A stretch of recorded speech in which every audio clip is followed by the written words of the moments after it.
ಸೈನ್ಯಗಳ ಮಧ್ಯೆ ರಥವನ್ನು ನಿಲ್ಲಿಸಿ ನನ್ನೊಡನೆ ಯುದ್ಧ ಮಾಡಲು ಸಿದ್ಧರಾಗಿರುವ ಕ್ಷತ್ರಿಯ ಯೋಧರನ್ನು ಸಾರಿ ನೋಡುವೆನು.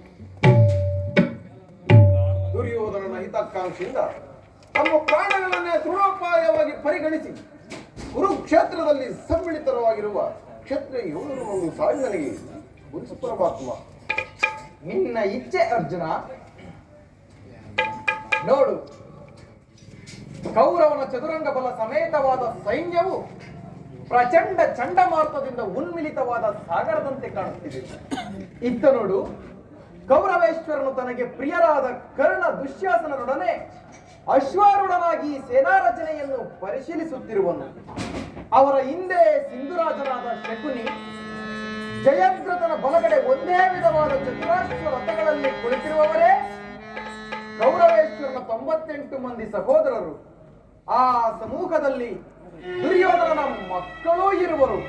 ಪಾರ್ಥ ಪರಮಾತ್ಮ, ಅವರ ರಕ್ಷಣೆಗಾಗಿ ಧನುರ್ಧಾರಿಯಾದ ದ್ರೋಣನು ಸ್ವಲ್ಪ ಮುಂದೆ ನಿಂತಿರುವನು. ಆ ದ್ರೋಣನ ಪಾರ್ಶ್ವದಲ್ಲಿ ವಲ್ಕಲಾಧಾರೆಯಾಗಿ ಗಂಭೀರ ಮುದ್ರೆಯಿಂದ ನಮ್ಮ ಕಡೆ ನೋಡುತ್ತಿರುವವನೇ ಅಶ್ವತ್ಥಾಮ. ಇತ್ತ ನೋಡು ಪಾರ್ಥ, ಸ್ವರ್ಣಮಯವಾದ ಅಷ್ಟಾಶ್ವ ಶೋಭಿತ ರಥದಲ್ಲಿ ಶ್ವೇತ ವಸನಧಾರೆಯಾಗಿ ಕುಳಿತಿರುವ ಆ ಮಹಾಪುರುಷನೇ ಕೌರವನ ಸೇನಾಪತಿ ಭೀಷ್ಮನು. ನರೆಗೂದಲಿನಿಂದ ತುಂಬಿದ ಅವನ ಮಸ್ತಕದಲ್ಲಿ ವಜ್ರ ಖಚಿತವಾದ ಅಧಿಕಾರ ಮಕುಟವು ಬೆಳಗುತ್ತಿರುವುದನ್ನು ನೋಡು ಪಾರ್ಥ. ಆತನು ನಿಮ್ಮ ಪಿತಾಮಹನು, ಭರತ ವಂಶದ ಕೀರ್ತಿ ಜ್ಯೋತಿ. ಈ ಯುದ್ಧವನ್ನು ಪ್ರಾರಂಭಿಸುವ ಮೊದಲು ಆ ಮಹಾಪುರುಷನಿಗೆ ಒಂದು ಸಾರಿ ವಂದಿಸು. ಆಜ್ಞೆ ಮಾಧವ. ಭೀಷ್ಮನ್, ಅರ್ಜುನನ ಪ್ರಣಾಮಗಳನ್ನು ಸ್ವೀಕರಿಸಿ. ಪರಮಾತ್ಮ, ನನ್ನ ಜೀವನದಲ್ಲಿ ಇದೆಂತಹ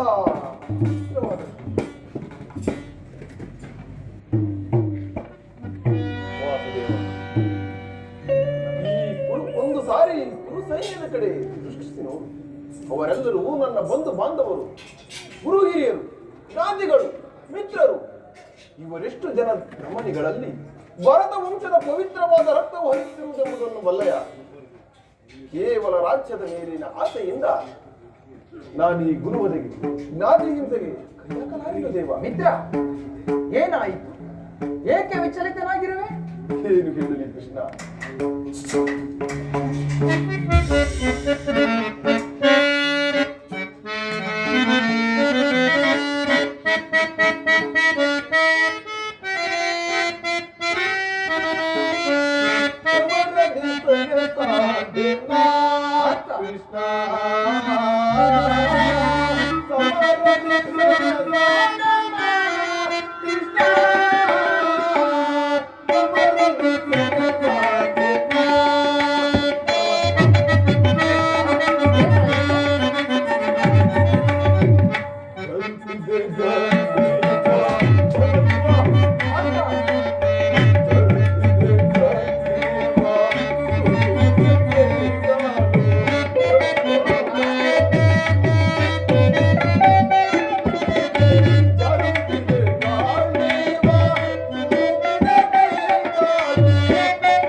ನೋಡುತ್ತಿರುವುದೇನೆಂದು.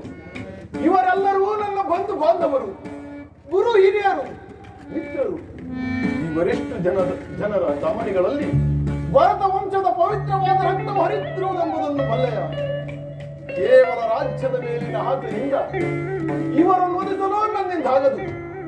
ಶಾಶ್ವತವಾದ ರಾಜ್ಯಲೋಪಕ್ಕೊಳಗಾಗಿ ಅಶಾಶ್ವತವಾದ ರಾಜ್ಯಲೋಪಕ್ಕೊಳಗಾಗಿ ಶಾಶ್ವತವಾದ ಧರ್ಮವನ್ನು ನಾಶ ಮಾಡಲಿ. ಪರಮಾತ್ಮ, ಸೋದನ ವಲಯವು ನನಗೆ ಸಂಬಂಧವಿಲ್ಲ. ರಥವನ್ನು ಹಿಂದಿರುಗಿಸಿ ಮಿತ್ರ, ಈ ಯುದ್ಧವೂ ಬೇಡ. ಅರ್ಜುನ, ಏನು ಈ ವಿಷಮಾವಸರದಲ್ಲಿ ಇಂತಹ ಕಲ್ಮಶ ಭಾವವು ನಿನ್ನಲ್ಲಿ ಹೇಗೆ ಬಂದಿತು? ಕ್ಷತ್ರಿಯ ವೀರನಾಗಿ ಅನಾರ್ಯನಂತೆ ವರ್ತಿಸುವೆಯಾ? ತೆರೆದ ಸ್ವರ್ಗದ ಬಾಗಿಲನ್ನು ನಿರಾಕರಿಸಿ ನರಕದ ಮಾರ್ಗವನ್ನು ಹಿಡಿಯಬೇಡ. ಅರ್ಜುನ, ಪರಮಾತ್ಮ, ನರನೆಂದು ಹೆಸರಾಗಿ ಹೇಳಿ ಎಂಬ ನಿಂದನೆಯನ್ನು ಸಹಿಸಬೇಡ ನೀನು. ಈ ದೌರ್ಬಲ್ಯವನ್ನು ತ್ಯಜಿಸಿ ಯುದ್ಧಕ್ಕೆ ಸಿದ್ಧನಾಗು ಪಾರ್ಥ.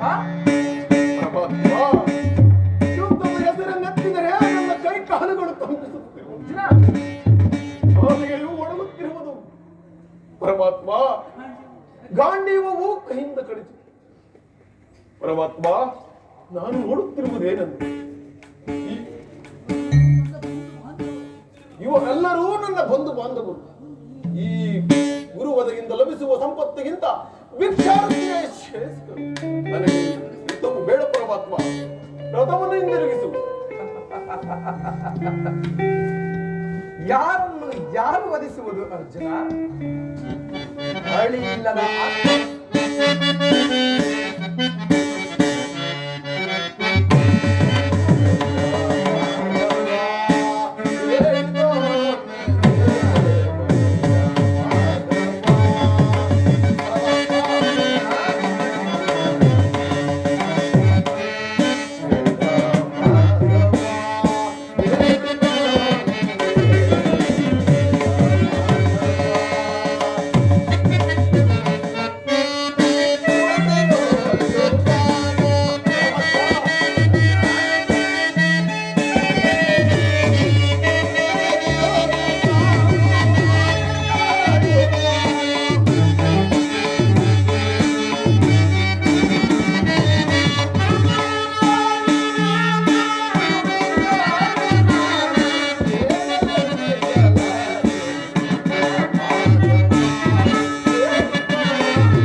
ಆತ್ಮವನ್ನು ಯಾರು ವಧಿಸುವುದು ಅರ್ಜುನ?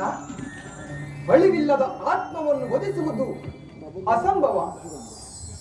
ಅರ್ಥ, ಮನುಷ್ಯನು ಅರಿದು ಹೋದ ಬಟ್ಟೆಗಳನ್ನು ಬಿಸುಟು ಹೊಸ ಬಟ್ಟೆಗಳನ್ನು ಧರಿಸುವಂತೆ ಆತ್ಮನು ತನ್ನ ಜೀರ್ಣವಾದ ದೇಹವನ್ನು ತ್ಯಾಗ ಮಾಡಿ ಬೇರೊಂದು ದೇಹವನ್ನು ಆಶ್ರಯಿಸುವಂತೆ. ಮರಣವು ದೇಹದ ನಾಶ, ಅವಿನಾಶಿಯಾದ ಆತ್ಮದ ಅವಸಾನವಲ್ಲ. ಅರ್ಥ, ಪರಮಾತ್ಮ ದೇಹಕ್ಕೆ ಬಾಲ್ಯ, ಯೌವನ, ವಾರ್ಧಕ್ಯಾದಿ ಅವಸ್ಥೆಗಳು ಪ್ರಾಪ್ತಿಯಾಗುವಂತೆ ಮನುಷ್ಯನಿಗೆ ದೇಹಾಂತರ ಪ್ರಾಪ್ತಿಯು ಸಹಜವಾದದ್ದು. ಪಂಡಿತನಾದವನು ಇದರ ಸಲುವಾಗಿ ದುಃಖಿಸುವುದಿಲ್ಲ.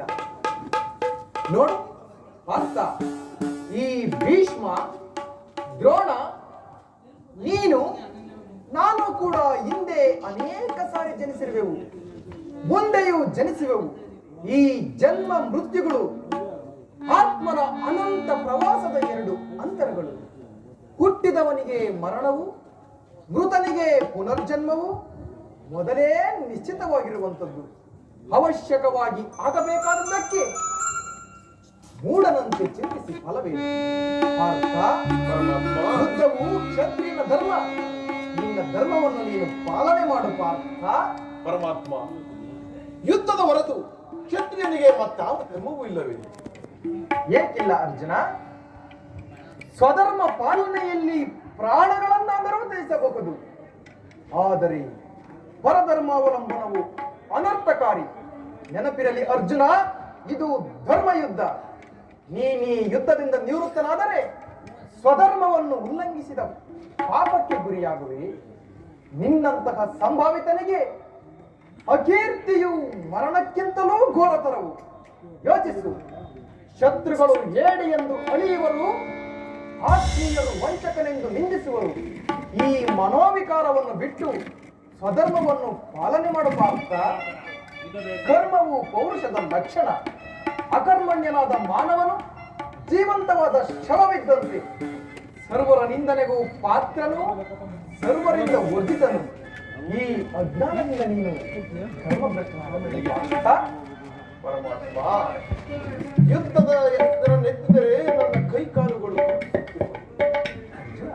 ಪರಮಾತ್ಮ, ಉತ್ಸಾಹ ಚೈತ್ಯಾಧಿಕ್ಯದಿಂದ ಸರ್ವಾಂಗಗಳು ನಿಶ್ಚಯಿತವಾಗಿರುವವು.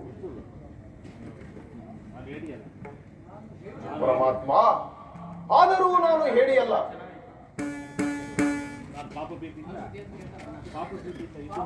ಪಾಪ ಭೀತಿಯಿಂದ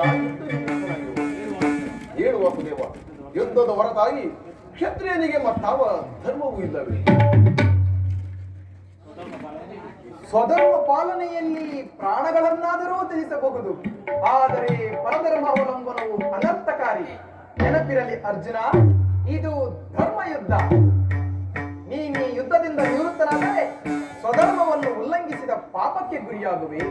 ನಿನ್ನಂತಹ ಸಂಭಾವಿತನಿಗೆ ಅಕೀರ್ತಿಯು ಮರಣಕ್ಕಿಂತಲೂ ಘೋರತರವು. ಯೋಚಿಸು, ಶತ್ರುಗಳು ಏಡಿ ಎಂದು ಅಳಿಯುವರು, ಆತ್ಮೀಯರು ವಂಚಕನೆಂದು ನಿಂದಿಸುವರು. ಈ ಅಜ್ಞಾನದಿಂದ ನೀನು ಕರ್ಮಭ್ರಷ್ಟನಾಗಬೇಡ ಅರ್ಜುನ. ಪರಮಾತ್ಮ, ಕರ್ಮವು ಮಾನವ ಜೀವನದ ರಾಜಮಾರ್ಗ. ನೀನೀಗ ಕರ್ಮ ತತ್ಪರನಾಗು. ಫಲಗಳನ್ನು ಚಿಂತಿಸದೆ ನಿನ್ನ ನಿರ್ದಿಷ್ಟ ಕರ್ಮವನ್ನು ಆಚರಿಸು.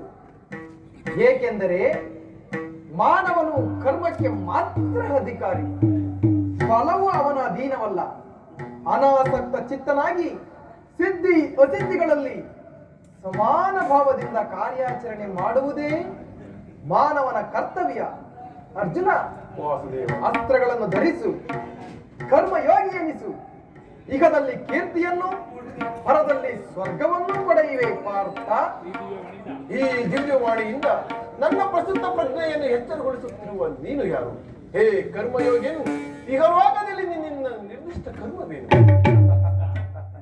ಅರ್ಜುನ, ನಾವಿಬ್ಬರು ಹಿಂದೆ ಅನೇಕ ಸಾರಿ ಜನಿಸಿರುವೆವು, ಮುಂದೆಯೂ ಜನಿಸುವೆವು. ನನಗವುಗಳ ನೆನಪಿರುವುದು ನಿನಗಿಲ್ಲ. ಏಕೆಂದರೆ ನಾನು ಜನ್ಮ ಜರಾಹಿತನು, ಹವ್ಯಯಾತ್ಮನು, ಪಂಚಭೂತಗಳಿಗೆ ಒಡೆಯನು.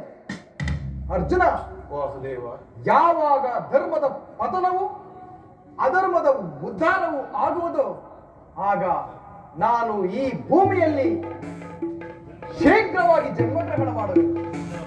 ಸಜ್ಜನರ ಪಾಲನೆ, ದುಷ್ಟರ ನಾಶ, ಧರ್ಮ ಸಂಸ್ಥಾಪನೆ ಇವು ನನ್ನ ಅವತಾರದ ಉದ್ದೇಶಗಳು ಪಾರ್ಥ.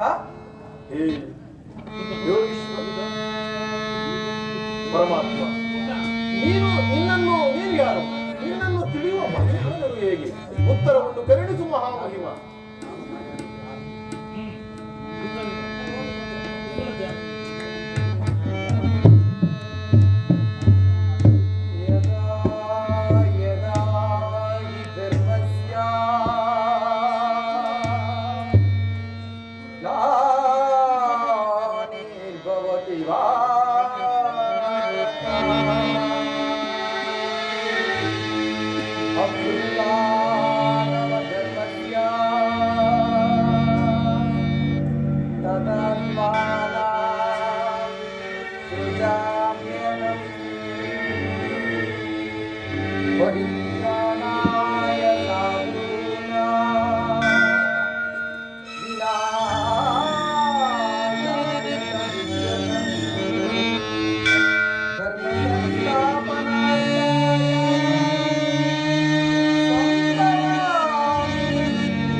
ಧರಿತ್ರಿ ಎನಿಸಿ ಸರ್ವ ಪ್ರಪಂಚವನ್ನು ಧಾರಣ ಮಾಡುವೆನು. ಜಲರೂಪದಿಂದ ಪ್ರಾಣಿಗಳಿಗೆ ಜೀವವನ್ನು ಕೊಡುವೆನು. ಅಗ್ನಿಮಯವಾಗಿ ಅವುಗಳ ಶಕ್ತಿಯನ್ನು ವರ್ಧಿಸುವೆನು. ವಾಯುವೆನಿಸಿ ಚಲಿಸುವೆನು. ಆಕಾಶವೆನಿಸಿ ವಿಶ್ವ ಜಗತ್ತನ್ನೇ ವ್ಯಾಪಿಸುವೆನು. ಮನೋ, ಬುದ್ಧಿ, ಅಹಂಕಾರಗಳೆಂಬ ತ್ರಿಗುಣಾತ್ಮಕ ರೂಪದಿಂದ ಮಾನವನ ಪ್ರಜ್ಞೆಯನ್ನು ಜಾಗೃತಗೊಳಿಸಿ ಆತ್ಮ ವಿಕಾಸದ ರಾಜಪಥದಲ್ಲಿ ನಡೆಸುವೆನು. ಬಹು ರೂಪಾತ್ಮಕವಾದ ಜಗತ್ತಿನ ಪ್ರಭವ ಉದಯ ವಿನಾಶ ನಾನೇ ಕಾರಣನು. ಸರ್ವಶ್ರೇಷ್ಠವು ಸರ್ವಾಂತರ್ಯಾಮಿಯೂ ಆದ ಪರ ವಸ್ತುವು ನಾನು.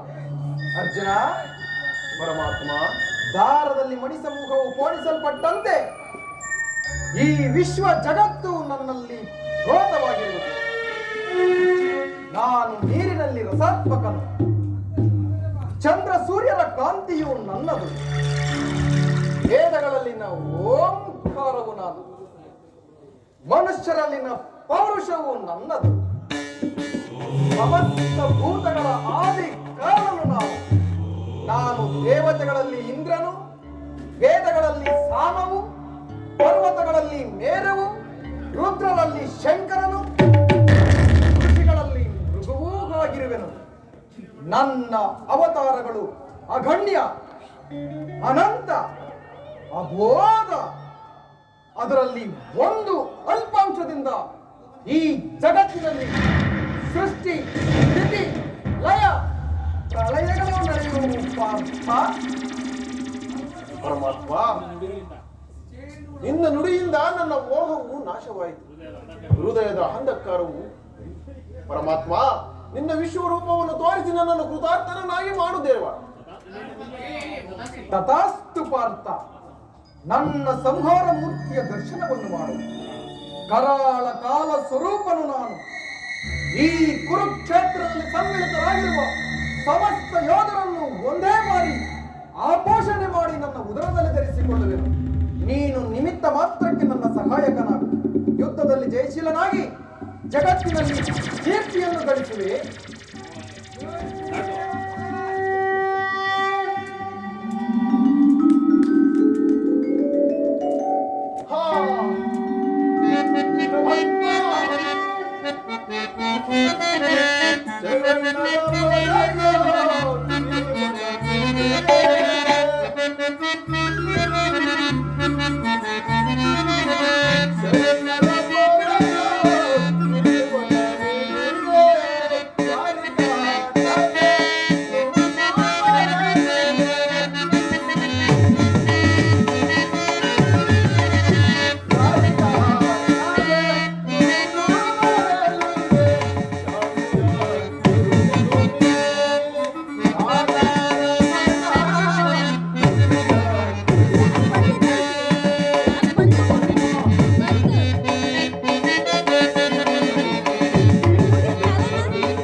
ಪ್ರಾಣಸಕ.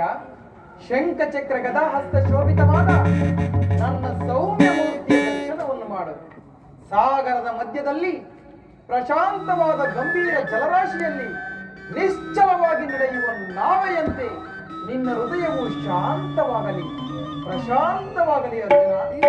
ಈ ಕುರುಕ್ಷೇತ್ರದ ರಕ್ತ ಪ್ರಳಯದಲ್ಲಿ ನಿನ್ನ ನೌಕೆಯು ಪಥಭ್ರಷ್ಟವಾಗದಂತೆ ಸುರಕ್ಷಿತವಾಗಿ ಮುಂದೆ ನಡೆಸಲು ನಾನು ರಣಧರ್ಮನಾಗಿ ನಿಂತಿರುವೆನು.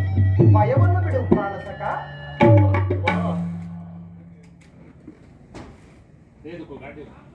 ತೆಗೆದುಕೋ ಗಾಂಡೀವವನ್ನು. ನೋಡು, ನಮ್ಮ ಸೈನಿಕರು ನಾಯಕನನ್ನು ಕಳೆದುಕೊಂಡ ಹಿಂಡಿನಂತೆ ಚದುರಿ ದಿಕ್ಕು ದಿಕ್ಕಿಗೆ ಓಡುತ್ತಿರುವರು. ಓಡು ಬಾಣಗಳನ್ನು.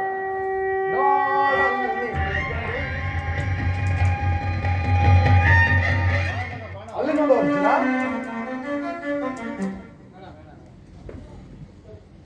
ಅರ್ಜುನ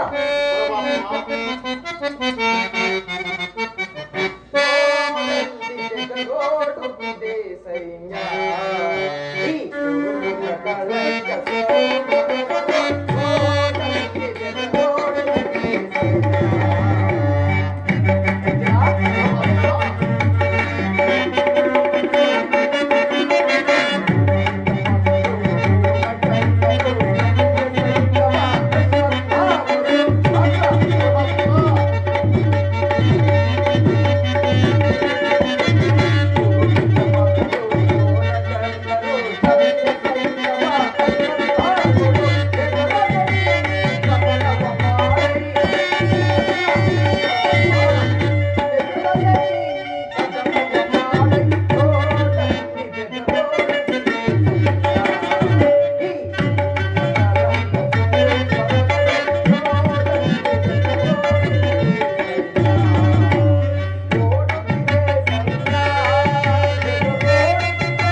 ಭೂಮಿಗೆ ಬೀಳುತ್ತೇವೆ.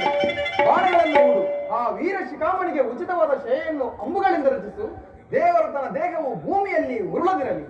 ಆಜ್ಞೆ ಮಾಧವ.